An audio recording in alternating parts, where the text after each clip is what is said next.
తెలంగాణ రాష్ట్రానికి అత్యంత కీలకమైన అంశం కాంగ్రెస్ పార్టీ ప్రతిష్టాత్మకంగా భావించిన రైతు భరోసా కార్యక్రమం మీద వారు స్వల్పకాలిక చర్చను ఈ సభ ముందు పెట్టి ప్రభుత్వం రైతు భరోసా మీద తీసుకోవాలంటున్న నిర్ణయాలలో ప్రధాన ప్రతిపక్ష సభ్యులందరినీ శాసనసభ్యుల సలహాలు సూచనలు తీసుకొని ప్రభుత్వం విధి విధానాలను ఖరారు చేసుకొని ముందుకు వెళ్ళాలని గతంలోనే సభా సమావేశాల కంటే ముందే ప్రభుత్వ పరంగా సంక్రాంతి తర్వాత రైతు భరోసా కార్యక్రమాన్ని కొనసాగించాలని ప్రభుత్వ పక్షాన్ని ప్రకటన కూడా చేయడం జరిగింది. అయితే ఈ రైతు భరోసా స్వల్పకాలిక చర్చల సందర్భంగా శాసనసభ్యులు పాయల శంకర్ గారు చాలా విషయాలను ప్రస్తావించారు. అందులో ప్రధానంగా ఒక 2-3 విషయాల మీద నేను క్లారిఫికేషన్ ఇవ్వదలుచుకున్నాను. ఎందుకంటే చర్చ అంతా అయిపోయినాక కూడా నేను ఇచ్చి ఉండొచ్చు. కాకపోతే ఈ అంశాలకు సంబంధించి కొన్నిసార్లు ఎంబడెంబడే మనం రిప్లై చేస్తే వాటి ప్రాధాన్యత ఉంటుంది. సభ్యుల మనసులో ఉన్న అనుమానాలను కూడా మనం నివృత్తి చేసిన వాళ్ళం అవుతాం. రైతు భరోసా విషయంలో కాంగ్రెస్ పార్టీ రైతులను ఆదుకోవడానికి తీసుకోవాలన్న ఆలోచన, దీన్ని అమలు చేసే విధానంలో ఎవరికి ఎలాంటి అనుమానాలు ఉండాల్సిన అవసరం లేదు. సంపూర్ణంగా తెలంగాణ రైతు సమాజాన్ని ఆదుకోవడానికే మా ప్రభుత్వం ముందు భాగాన ఉంటుంది. కాంగ్రెస్ పార్టీకి శ్రీమతి ఇందిరాగాంధీ గారికి ఉన్న చరిత్ర ఈడ ప్రతి ఒక్కరికి తమరికి ప్రత్యేకంగా తెలుసు అధ్యక్ష.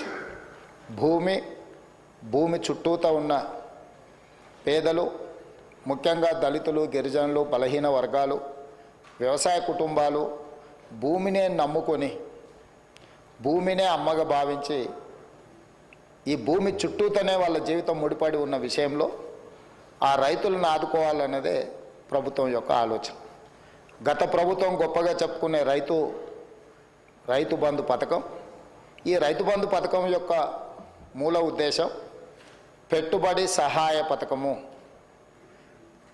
వ్యవసాయ రైతుకు పెట్టుబడి సహాయ పథకము. పెట్టుబడి సహాయం ఎవరికి అధ్యక్ష?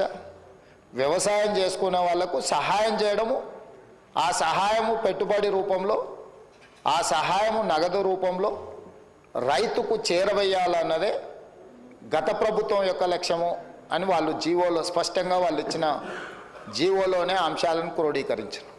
మరి అమలు చేసే క్రమంలో గొప్పల కోసం పోయో నిర్లక్ష్యపూరితంగానో లేకపోతే ఏమాత్రం బాధ్యత లేకుండా బాధ్యతారహితంగా వ్యవహరించడం వల్ల సరాసరి ప్రభుత్వానికి అందుతున్న ఒక అంచనా, మేము వచ్చిన తర్వాత 7,625 కోట్లు రైతు భరోసా పథకంలో రైతుల ఖాతాలు వేసినవి తీసేస్తే అంతకంటే ముందు 72,816 కోట్లు గత ప్రభుత్వం రైతులకు రైతు బంధు పథకంలో వేసిండ్రు అధ్యక్ష.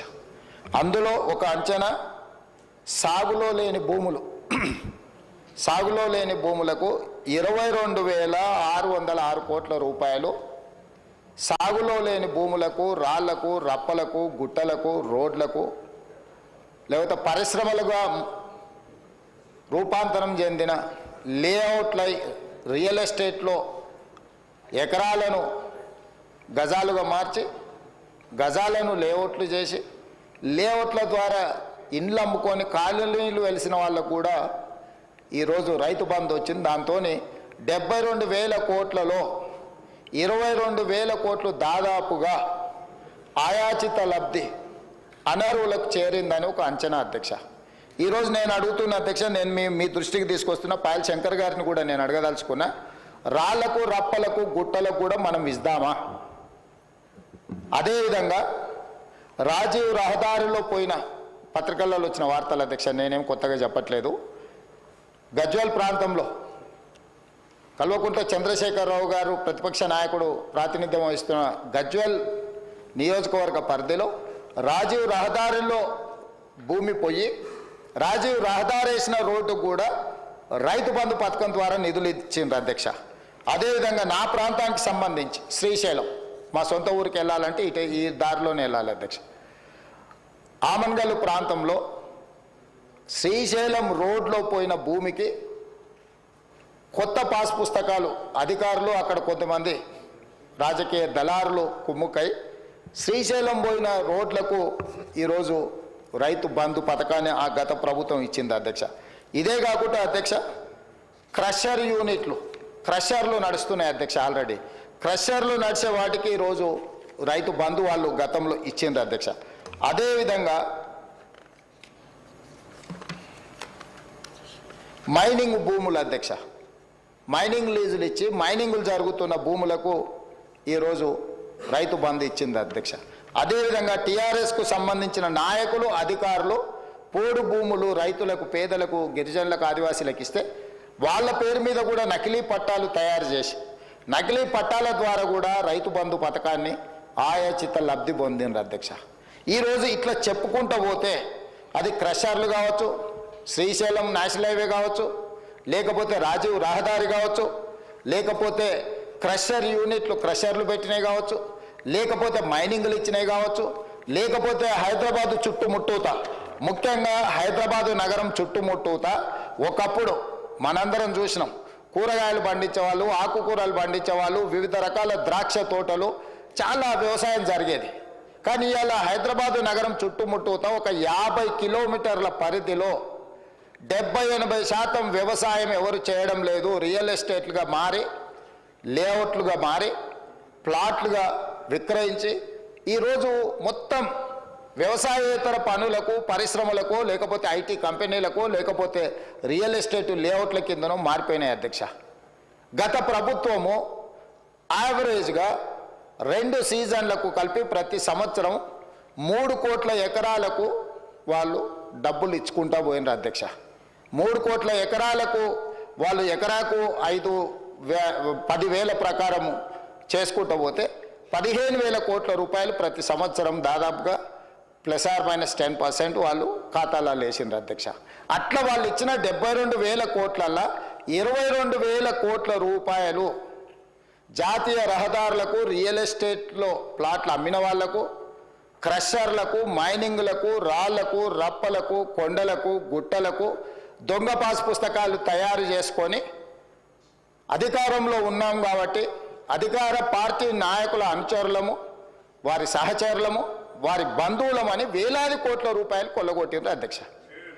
మరి ఈరోజు నేను అడుగుతున్న తమ ద్వారా ప్రధాన ప్రతిపక్షము ఈ పథకాన్ని 80,000 పుస్తకాల్లో చదివిన సారాంశంతో దీన్ని తయారు చేసిన ప్రధాన ప్రతిపక్ష నాయకుడు వచ్చి ఇంత కీలకమైన అంశం చర్చకు వచ్చినప్పుడు వారు సూచనలు ఇస్తారని అనుకున్నాం అధ్యక్ష.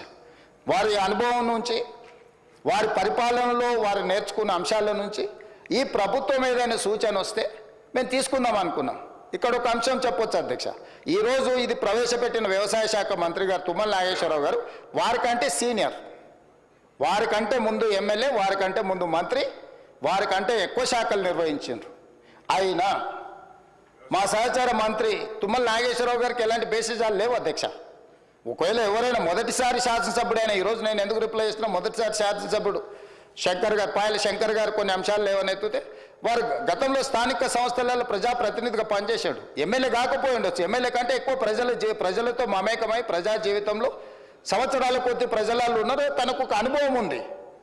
అది ముఖ్యంగా ఆదిలాబాద్ లాంటి వెనుకబడిన ప్రాంతం, గిరిజనులలో ఆదివాసీలు అత్యధికంగా ప్రాతినిధ్యం వహిస్తున్న ప్రాంతం నుంచి వచ్చిందంటే డెఫినెట్గా అవుట్ ఆఫ్ హిజ్ ఎక్స్పీరియన్స్ తన అనుభవం నుంచి కొన్ని ప్రభుత్వానికి సూచనలు చేసినప్పుడు ఈ ప్రభుత్వం తప్పకుండా మొదటిసారి సభ్యుడు కాబట్టి మేము వినం, అత్యంత సీనియర్ కాబట్టి ఆయన ఏ అబద్ధాలు చెప్పినా అబద్ధాలు అన్నిటిని ప్రభుత్వం స్వీకరించాలి. ఇట్లాంటి వాదనలకి ఇక్కడ తావలేదు అధ్యక్ష. తమరి నాయకత్వంలో అంశానికి ప్రాధాన్యత ఉంది, విషయాన్ని క్షుణ్ణంగా పరిశీలించే విధానం ఉంది. ఎవరికి నిజమైన లబ్ధిదారుడికి ఒక్కరికి కూడా అన్యాయం జరగొద్దు, చివరి పేదవాడి వరకు కూడా ప్రభుత్వం యొక్క సంక్షేమం చేరాలనేది మా ప్రభుత్వం యొక్క ఉద్దేశము, లక్ష్యం అధ్యక్ష. ఈ లక్ష్యాన్ని చేరుకునే సందర్భంలో ఆయాచితంగా వేలాది కోట్ల రూపాయలు గడీలలో ఉండే భూస్వాములు, జమీందారులు, జాగీర్దారులు, వ్యవసాయం చేయకుండానే వాళ్ళ ఆధీనంలో ఉన్న రాళ్ళు రప్పల కొండలకు, వాళ్ళ ఆధీనంలో ఉండి సీలింగ్లో ప్రభుత్వానికి సరెండర్ చేసిన భూములకు, లేకపోతే రియల్ ఎస్టేట్లో లేఅవుట్లుగా మారిన భూములకు ఈరోజు ఇవ్వాలనా? ఈరోజు అంతా ఇంతకుముందు ఆ సభ్యుడు మాట్లాడుతున్నప్పుడు ఇట్లాంటి వాళ్ళందరికీ ఇవ్వాల్సింది మేము ఇచ్చినాం కాబట్టి మీరు ఇవ్వాల్సిందే, మీరు మమ్మల్ని ఆదర్శంగా తీసుకోండి అంటారు అధ్యక్ష. మిమ్మల్ని ఆదర్శంగా తీసుకుంటే ఈడెందుకు కూర్చుంటాం అధ్యక్ష? ఆడ కూర్చుంటాం, ఆ తర్వాత బయటకు వెళ్ళిపోతాం. మిమ్మల్ని ఆదర్శంగా తీసుకుంటే 23లో అధికారం పోయింది, 24లో డిపాజిట్లు పోయినాయి, ఈసారి ఉన్నది కూడా ఊడ్చుకపోతుంది అధ్యక్ష. మీరు కాదు కదా ఆదర్శము, ఆదర్శ రైతు ఆదర్శం, వ్యవసాయం చేసేవాళ్ళు ఆదర్శం.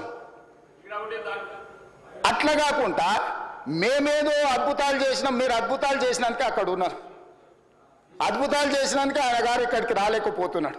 ఎందుకు? ఒకవేళ ఇక్కడికి వస్తే 10 సంవత్సరాలలో వారు చేసిన అద్భుతాలను మా సభ్యులందరూ అడగడం మొదలు పెడితే సమాధానం చెప్పలేని పరిస్థితి వస్తుంది, తల దించుకోవాల్సి వస్తుంది అని వారు రావడం లేదు, అది వారి ఇష్టం. మేమేం ఒత్తిడి చేస్తలేం. సభలోకి సభ్యుడు రావడం రాకపోవడం అనేది సభ్యుడు ఇష్టం. ఒకవేళ తమరు అనుమతిస్తే వాళ్ళ మధ్యలో అర్థాంతరంగా వెళ్ళిపోవచ్చు, వాళ్ళకి కావాల్సినట్లు చేయొచ్చు, మీరు అనుమతిస్తే అధ్యక్ష. అయితే ఈరోజు నేను సూటిగా అడుగుతున్నా ప్రధాన ప్రతిపక్షాన్ని కూడా, రాళ్ళు రప్పలకు గుట్టలకు ఇద్దామా? రియల్ ఎస్టేట్లో లేఅవుట్లు చేసి అమ్ముకొని ప్లాట్లు చేసుకున్న వాళ్ళకు ఇద్దామా? హైవేల పేరు మీద, నేషనల్ హైవేల పేర్ల మీద ప్రభుత్వం సేకరణ చేసిన భూములకు కూడా దొంగ పాస్ పుస్తకాలు తయారు చేసుకుంటే ఇద్దామా? మీ అనుచరుల ముసుగులో నకిలీ పాస్ పుస్తకాలు తయారు చేసుకున్న వాళ్ళకు ఇద్దామా? ఈరోజు హైదరాబాద్ చుట్టుముట్టూత వ్యవసాయ భూములు, వ్యవసాయేతర కన్వర్షన్స్ జరిగి, నాలా కన్వర్షన్ జరిగి ఈరోజు పరిశ్రమలు నెలకొల్పినారు. వీటన్నిటి కూడా మనము ఇద్దామా? వీటి విషయాలలో మీరు స్పష్టమైన సూచన చేయండి.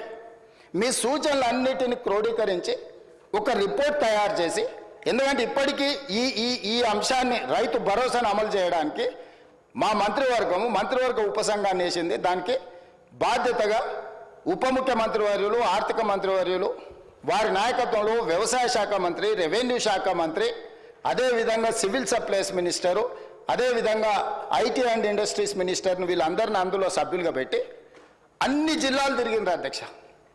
వ్యవసాయ సహకార సంఘాలతో మాట్లాడిండ్రు, రైతు సంఘాలతో మాట్లాడిండ్రు, రైతు కూలీ సంఘాలతో మాట్లాడిండ్రు, రైతులతో మాట్లాడిండ్రు, ప్రజాప్రతినిధులతో మాట్లాడిండ్రు, సభలో లేని రాజకీయ పార్టీలతో మాట్లాడి, కొన్ని రాజకీయ పార్టీలు సభలోకి రాలేకపోయినాయి అధ్యక్ష కొన్ని కారణాల చేత. అంత మాత్రాన సమస్య పట్ల వాళ్ళకి అవగాహన లేదని మనం అనుకోనికే లేదు కదా అధ్యక్ష. వాళ్ళతో పాటు చట్టసభలో కూడా చర్చించి మీరు మీ అంతలో మీరే ఊహించుకొని, మీ అంతలో మీరే కాయించుకొని, మీ అంతలో మీరే దూషించి, మీ అంతలో మీరే బయటికి వెళ్ళిపోయి, ఏంటి అధ్యక్ష ఇది? స్పష్టంగా ఈ ప్రభుత్వం వినడానికి సిద్ధంగా ఉంది. మీరు చేసే సూచనలలో ఏదైనా సహేతుకత కనిపించి నిజంగా తెలంగాణ రైతాంగానికి మేలు జరుగుతుందంటే ఈ ప్రభుత్వానికి భేషజాలు లేవు. అందుకే ఈ సభలో మీరెంత అల్లరి చేసినా, మీరెంత చిల్లరగా వ్యవహరించినా మేము ఓపికతో ఒక్క మాట అనుకుంటే ఇక్కడ కూర్చొని మేము వింటా ఉన్నాం. మీరు రెచ్చగొట్టాలనే ప్రయత్నం చేస్తున్న మీ అసహనము, అధికారం కోల్పోయిన మీ వ్యవహారము సమాజం అంతా గమనిస్తుందని మేమేం అనలేదు అధ్యక్ష. సరే, మీరు చేసే విచిత్రమైన వ్యవహారాలు వీటన్నిటిని కూడా ప్రజలు నిశ్చితంగా గమనిస్తున్నారు. ప్రజలు ఏ తీర్పు ఇవ్వాలో ఇచ్చినప్పుడు ఇచ్చిండ్రు, మళ్ళోసారి కూడా ఇస్తారు. అందుకోసం మేమేమనలే. ఇప్పటికైనా పాయల్ శంకర్ గారు కొన్ని సూచనలు చేశారు. డెఫినెట్గా లిమిట్ పెట్టకండి, మీరు సీలింగ్ పెట్టకండి, ఆ కొద్ది మందిని కూడా ఎందుకు మీరు బాధ పెడతారని కొన్ని సూచనలు చేసిండు. అదేవిధంగా మీరు మంచిగా వాళ్ళకు అన్ని రకాలుగా వాళ్ళకు నమ్మకం కలిగించేటట్టు కొన్ని నిర్ణయాలు తీసుకోమన్నారు. తప్పకుండా వాటిని కూడా తీసుకుంటాం. ఒకవేళ ఇక్కడ మమ్మల్ని తిట్టడానికి వెళ్ళి సమయాన్ని కేటాయించుకుంటే రాతపూర్వకంగా అయినా తమరు తెప్పించుకోండి అధ్యక్ష. ప్రధాన ప్రతిపక్షం నుంచి మాకేం అభ్యంతరం లేదు. వాళ్ళను ఈ విషయాలలో, ఈ రాళ్ళు రప్పలకు గుట్టలకు దొంగ పాస్ పుస్తకాలకు లేఅవుట్లకు రియల్ ఎస్టేట్ వాళ్ళకి ఇవ్వాలన్నా వద్దా? మీరు ఇచ్చిన జీవో స్ఫూర్తి పంట పెట్టుబడి సహాయము అంటే పంట వేసుకున్న వాళ్ళకే పెట్టుబడి సహాయం చేయాలనేది ఆ జీవో యొక్క స్పిరిట్. ఆ రకంగా పోదామా, ఇంకే రకంగా పోదాము, ఎట్లా పోదాము ఏందనేది మీరు చెప్పండి అధ్యక్ష. అదేవిధంగా చర్చలో లేకపోయినా వారు చాలా విషయాలు కొన్ని ప్రస్తావించండి అధ్యక్ష. రుణమాఫీకి సంబంధించి లేకపోతే అప్పులకు సంబంధించి కూడా ఒకటి రైతు భరోసా మీద విధి విధానాలు అధ్యక్ష. విధి విధానాల 1, 2, 3, 4, 5 what ever it is, me suggestions ఏంటో కేటగారికల్గా చెప్పండి. ప్రభుత్వం వింటుంది, ప్రజలకు ప్రయోజనం చేకూరితే అమలు చేస్తుంది. పాయింట్ నెంబర్ 2, మీరు రైతు ఆత్మహత్యల మీద ఇతర అంశాల మీద దీంట్లోనే మిక్స్ చేసి మీరు కొంత చెప్పే ప్రయత్నం చేసి నాకేం అభ్యంతరం లేదు. నేను పార్లమెంట్లో మొదటిసారి నేను ఎంపీ అయిపోయిన ఎంబడే అడిగిన ప్రశ్న రిలేటెడ్నే కోట్ చేసినట్టుంది అధ్యక్ష. సేమ్ అదే దాంట్లోకి వెళ్ళి నేను చెప్పదలుచుకున్న అధ్యక్ష. 2019లో 3 డిసెంబర్ 2019 నేనే అడిగిన క్వశ్చన్కి కేంద్ర వ్యవసాయ శాఖ మంత్రి గారు ఇచ్చిన రిప్లైలో ఉన్న అంశం ఒక సభలో డాక్యుమెంట్ని ఇంకో సభలో కోట్ చేయడం నార్మలీ అలో చేయరు. తమరి ప్రత్యేక అనుమతి తీసుకొని ఈ డాక్యుమెంట్ని నేను కోట్ చేయదలుచుకున్నా. మొత్తం రాష్ట్రాలతో పాటు యూనియన్ టెరిటరీస్ వీటన్నిటిని 36 ప్రాంతాలలో రైతులకు సంబంధించిన ఆత్మహత్యల మీద 2019లో నేను ప్రశ్న అడిగితే కేంద్ర ప్రభుత్వం ఇచ్చిన జవాబు 2014, 2015, 2016 ఈ 3 సంవత్సరాలే NRCB national crime record bureau NCRB నమోదు చేసిన లెక్కల్ని పార్లమెంట్లో సమాధానం ఇవ్వడం జరిగింది అధ్యక్ష.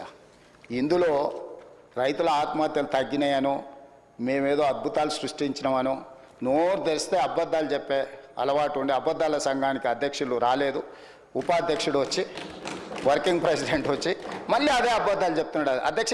ఇందులో ఏముంది అధ్యక్ష? మొట్టమొదటి ఆంధ్రప్రదేశ్ 2014లో ఆంధ్రప్రదేశ్లో ఆత్మహత్యలు 160, 2015లో రైతుల ఆత్మహత్యలు 516, 2016లో రైతుల ఆత్మహత్యలు 239, మొత్తం కలిస్తే దాదాపుగా 1000 లోపల అధ్యక్ష 3 సంవత్సరాలు కలిపి ఆంధ్రప్రదేశ్లో. ఎందుకంటే మనతోని విడిపోయిన ఆంధ్రప్రదేశ్ ఎంబడే 3 సంవత్సరాలు ఆ రాష్ట్రంలో రైతుల ఆత్మహత్యలు 2014లో 160, మళ్ళీ చెప్తున్నా అధ్యక్ష, 2015లో 516, 2016లో 239, ఇది ఆంధ్రప్రదేశ్లో.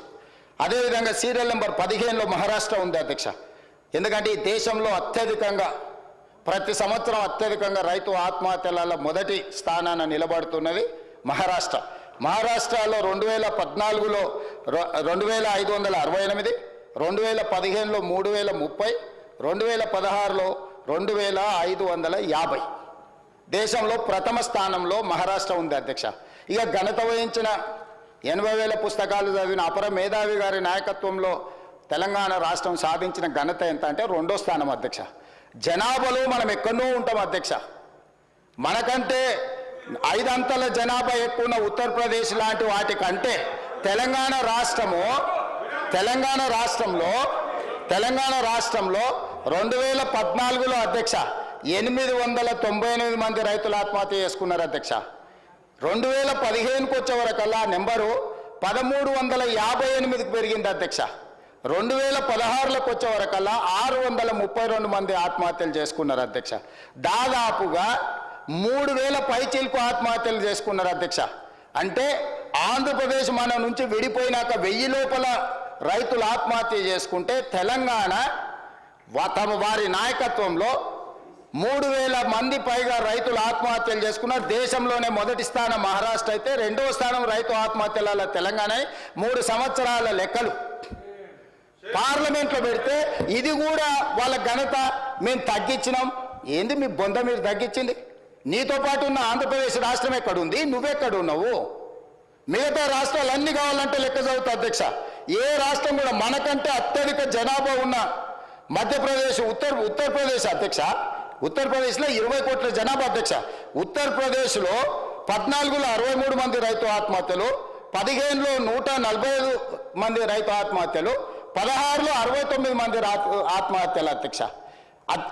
దేశంలోనే అత్యధిక జనాభా ఉన్న ఉత్తరప్రదేశ్, పేదరికం ఉన్న ఉత్తరప్రదేశ్ 14లో మనకు 63 మంది, 15లో 145 మంది, 16లో 69 మంది రైతు ఆత్మహత్యలు అధ్యక్ష. ధనిక రాష్ట్రము, మిగులు రాష్ట్రము, ఇట్లాంటి ధనిక రాష్ట్రంలో, మిగులు రాష్ట్రంలో 14, 15, 16లో దాదాపుగా 3000 మంది రైతులు ఆత్మహత్యలు చేసుకున్నారంటే తలదించుకోవాల్సింది పోయి రైతులకు క్షమాపణ చెప్పాల్సింది పోయి మేము మా గొప్పలు చూడండి, మా తాతలు నేతులు తాగిండ్రు, మీరు మా మూతి వాసన చూడండి, తినడానికి తిండి లేదు కానీ మేము మీసాలకు సంపంగా నూనె పెట్టుకుంటాం. ఏంటి అధ్యక్ష ఈ గొప్పలని? ఇది ఒక విషయం అధ్యక్ష. అదే విషయంగా రుణమాఫీకి సంబంధించింది అధ్యక్ష. మేము అద్భుతాలు చేసినాం, మీరు వచ్చి అన్యాయం చేసారు రైతులకు. ఇక మీరు అన్యాయం చేయబట్టి ఈరోజు మొత్తం రాష్ట్రం దివాలా తీసిపోయిందని గొప్పలు చెప్పుకున్నారు అధ్యక్ష.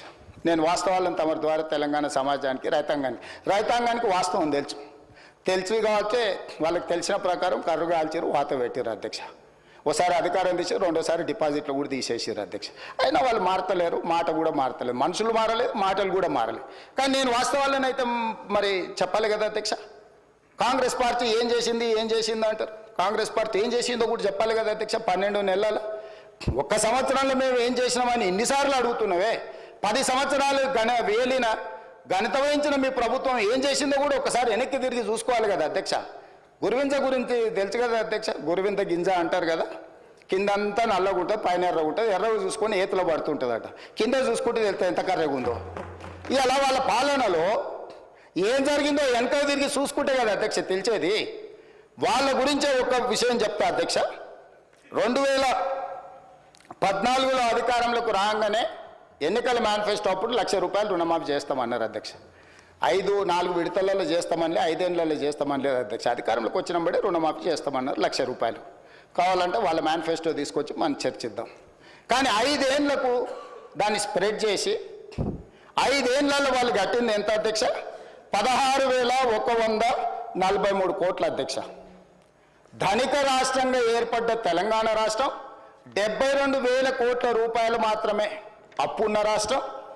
వాళ్ళకు అప్పచెప్తే ₹1,00,000 రుణమాఫీ చేయడానికి ఆపసోపాలు పడి ఆఖరి సంవత్సరం వరకు వాళ్ళు చేసిన రుణమాఫీ 16,143 కోట్ల అధ్యక్ష. 5 ఏళ్ళు అసలుకు మిత్తి కలిపితే అంతకంత అవుతుంది అధ్యక్ష. మీకు తెలియదు, బ్యాంకులలో మనం డిపాజిట్ చేస్తే కూడా 5 ఏళ్ళకి డబ్బులు ఇస్తారు. దాదాపుగా ₹1,00,000 ఉన్న వాళ్ళకు 80,000 దాకా అప్పు అయింది అధ్యక్ష. నువ్వు చేసిన రుణమాఫీ ఇంతకుముందు మా వాళ్ళు ఎవరో చెప్తా ఉంటే అది మిత్తికే సరిపోయిందని. మీరు ఇచ్చింది మిత్తికి సరిపోయింది, అసలు అట్లనే రైతు మీద ఉంది. మళ్ళీ 2018లో మీరు ఎన్నికలలో హామీ ఇచ్చిండ్రు అధ్యక్ష, మళ్ళీ ₹1,00,000 రుణమాఫీ చేస్తాను. పాపం రైతులు మంచోళ్ళు, మా శంకర్ ఇంతకుముందే చెప్పిండు, రైతులు అమాయకులు మంచోళ్ళు, ఏం చెప్పినా నమ్ముతారు, నమ్మి మోసపోతుంటారండి. నిజమే, రెండోసారి అదే జరిగింది అధ్యక్ష. మొదటిసారి మోసం చేసిన పాపం మొదటిసారి ఏమైందో లేదు, మరి రెండోసారి అన్న మొదటిసారి దావతులలో సారి మర్చిపోయినాం, రెండోసారి అన్న గుర్తు పెట్టుకొని చేస్తాడేమో అనుకొని రెండోసారి నమ్మి మళ్ళీ అధికారం ఇచ్చింది అధ్యక్ష.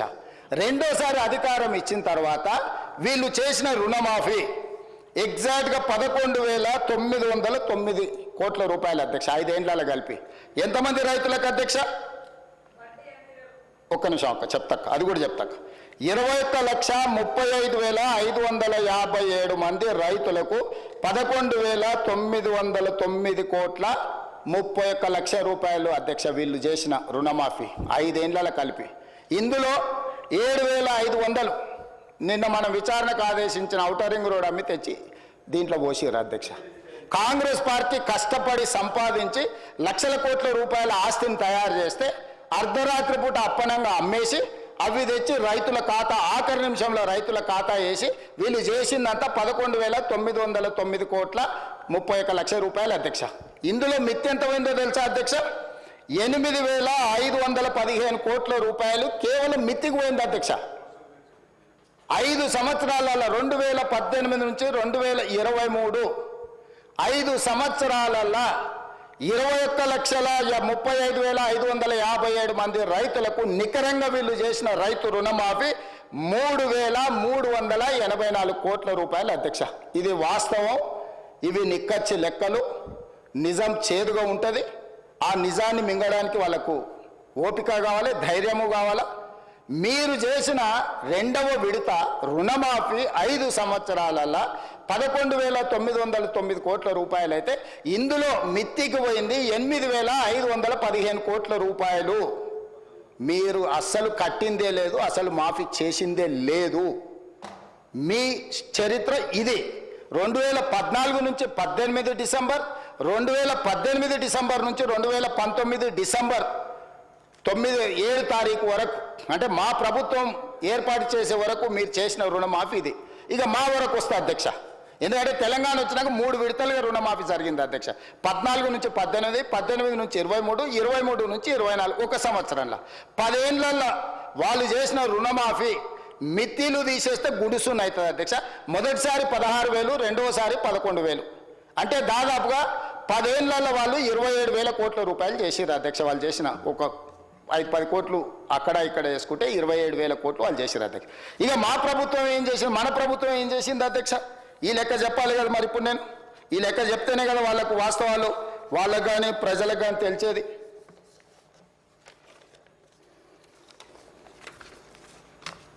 రెండు లక్షల వరకు రుణమాఫీ చేస్తామని ఎన్నికల మేనిఫెస్టోలు చెప్పినాం, ఎన్నికల తర్వాత కూడా చెప్పినాం. ఒక సందర్భంలో ఒక ఆయన సవాల్ ఇసిరేండు, అది అట్లా ఇది ఇట్లా అని. 15 ఆగస్టు లోపల చేస్తామని చెప్పినాం. ఇవాళ మొదటి ఫేజ్ 1 లక్ష రూపాయల వరకు ఉన్న అందరికీ 18/7/2024 జూలై 18, 2024 11,34,412 మంది రైతులకు 6,034,96,00,000 అధ్యక్ష. మళ్ళీ చెప్తున్నా, జూలై 18, 2024 నాడు మొదటి విడత 11,34,412 మంది రైతులకు 6,034,96,00,000 మొదటి విడత రుణమాఫీ చేసినాం. 1,00,000 రూపాయల వరకు ఉన్న వాళ్ళని అందరినీ సింగిల్ స్ట్రోక్లో కొట్టేసినాం అధ్యక్ష. రెండో ఫేజ్ 30 జూలై 2024 సరిగ్గా 12 రోజుల్లోనే 6,40,823 మంది రైతులకు 6,190 కోట్ల రూపాయలు రెండో విడత మాఫీ చేసినాం అధ్యక్ష 12 రోజుల్లోనే. మూడో విడత అధ్యక్ష 15 ఆగస్టు నాడు, నేను విదేశాల్లో ఉంటే కూడా 15 ఆగస్టు మాట ఇచ్చినాం. 15 ఆగస్టు నాటికి ఖచ్చితంగా చెయ్యాలని వెనక్కి వచ్చి 13 తారీఖే భారతదేశానికి వచ్చి ఖమ్మం జిల్లాకు వెళ్ళి ఏ దేవుడు భద్రాద్రి రాముడి దగ్గర చెప్పినామో అదే జిల్లాలో లక్షల వేలాది మంది రైతుల సమావేశాన్ని పెట్టి 15 ఆగస్టు 2024 నాడు 4,46,832 మంది రైతులకు 5,644 కోట్ల 24 లక్షలు ఫేజ్ 3లో 2 లక్షల వరకు ఉన్న వాళ్ళందరికీ మాఫీ చేసినాం అధ్యక్ష.